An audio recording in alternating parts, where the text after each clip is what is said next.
review this week. Green Blessings from Susun Weed. We're in a little, I call it a little woodland garden here. And that's because it's by a path, and it's a path that a lot of people use. We're in a nature preserve between Woodstock and Saugerties.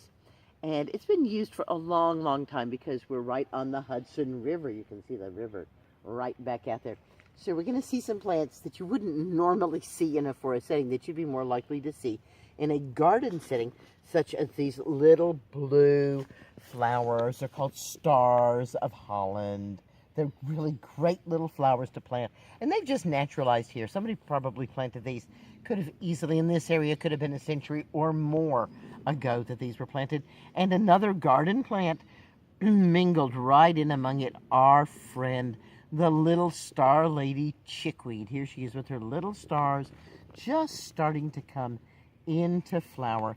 Chickweed, a big item in our salads these days. You know, you just pinch off the tops of the chickweed.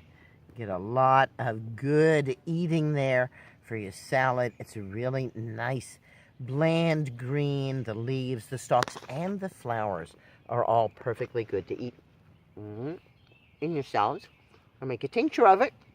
Or not in a day as rainy as this, but on a day when the sun is shining brightly, you can make a chickweed oil. The tincture and the oil both help in dissolving things, and the greens are just absolutely delicious. Right along with that chickweed in your garden, you will probably find the plant that sticks to everything, and that is called cleavers. Right at class, I always pick an unsuspecting student and stick the cleavers on them. I say, this is why it's called cleavers, because it cleaves, it clings to you. We often will just harvest cleavers and dry it because it makes a wonderful infusion. But sometimes we make a cleavers tincture.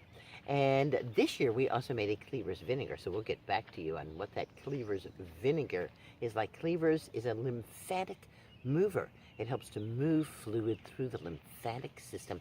It's especially good if you've had any lymph nodes removed surgically, because it helps to prevent lymphedema.